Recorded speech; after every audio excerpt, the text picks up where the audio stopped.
What is your idea of Greek cuisine? Moussaka, Greek salad, feta cheese, spanakopita, or perhaps roast lamb? In this selection of videos, we will change everything you thought you knew about Greek food. For this series, we enlisted a brigade of the most talented and innovative chefs to present you with their creative take on some famous Greek favorites. Adding their creative twists, modern techniques, skills, and sophistication, they transform culinary staples into fine dining recipes.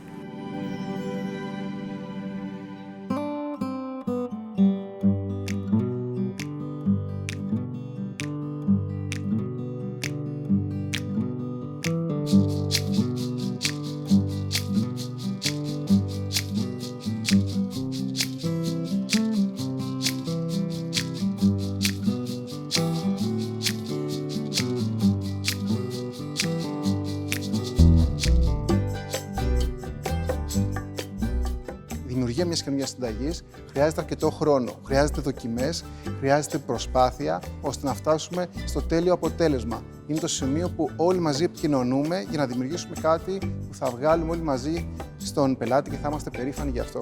Είμαι ο Βασίλης Πορής και θα φτιάξω μια συνταγή με κατοίκι δομοκού, ένα φρέσκο τυρί από εγωπρόβιο γάλα, με χαμηλά λιπαρά και μικρή περιεκτικότητα σε αλάτι. Θα το συνοδεύσουμε μαζί με γλυκό από ντοματίνι και σχοινόπρασο.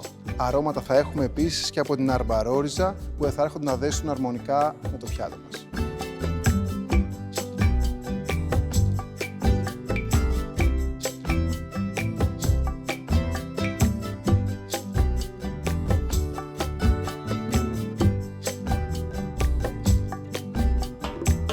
Ξεκινάμε λοιπόν κάνοντας το γλυκό ντοματίνι.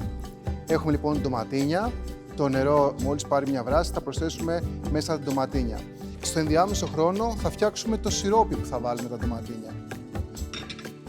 Νερό, 100 ml και 100 γραμμάρια ζάχαρη. Και εδώ θα βάλουμε και το φύλλο της αρμπαρόριζας. Το νερό έχει βράσει, προσθέτω τα ντοματίνια.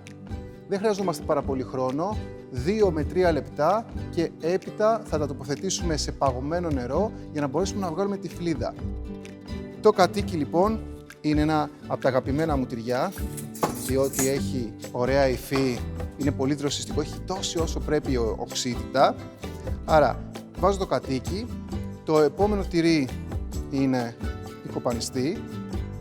Έχουμε λοιπόν εδώ ένα τυρί το οποίο είναι προστατευόμενης ονομασίας προέλευσης από το 1996 το κατοίκι και βέβαια αντίστοιχα και το τυρί που έχουμε κοπανιστεί και αυτό είναι ένα pop τυρί από τα νησιά του Αιγαίου.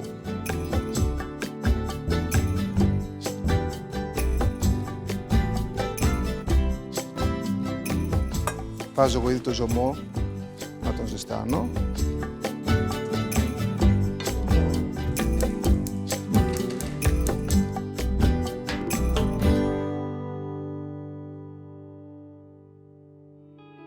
Και προσθέτουμε λοιπόν τη ζελατίνη που απευθείας στη στιγμή που έχουμε ζεστάνει τον ζώμο θα λιώσει. Και προσθέτουμε στο μείγμα με τα δύο τυριά, με το κατοίκι δομοκού, την κοπανιστή. Ενσωματώνουμε λοιπόν και ομογενοποιούμε τα τυριά με τη ζελατίνη. Η ζελατίνη θα μας δώσει το δέσιμο που χρειαζόμαστε στην τερίνα μας, αφού βέβαια μπει στο ψυγείο και παγώσει. Το σιρόπι είναι έτοιμο να μπουν τα ντοματίνια μέσα.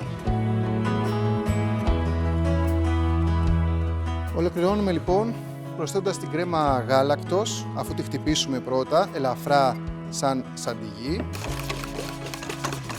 Πολύ γρήγορα λοιπόν, με την ενσωμάτωση του αέρα, αρχίζει και πίζει η κρέμα και έχει φτάσει στο επιθυμητό σημείο.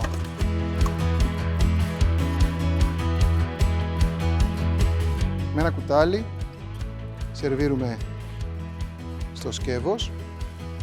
Εγώ αποσύρω και έχω ήδη έτοιμο από το ψυγείο για να μπορέσουμε να προχωρήσουμε. Αυτό λοιπόν θα είναι το τελικό αποτέλεσμα. Ξεφορμάρουμε με προσοχή ώστε να μην μας σπάσουν.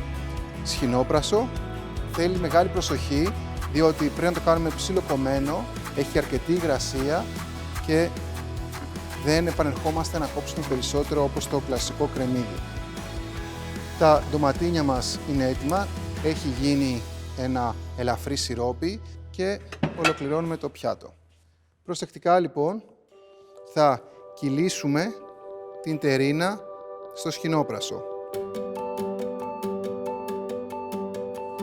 Τελειώνουμε λοιπόν με το γλυκό ντοματίνι, έτσι έχουμε τη γλυκύτητα που χρειαζόμαστε και το χρώμα στο πιάτο μας.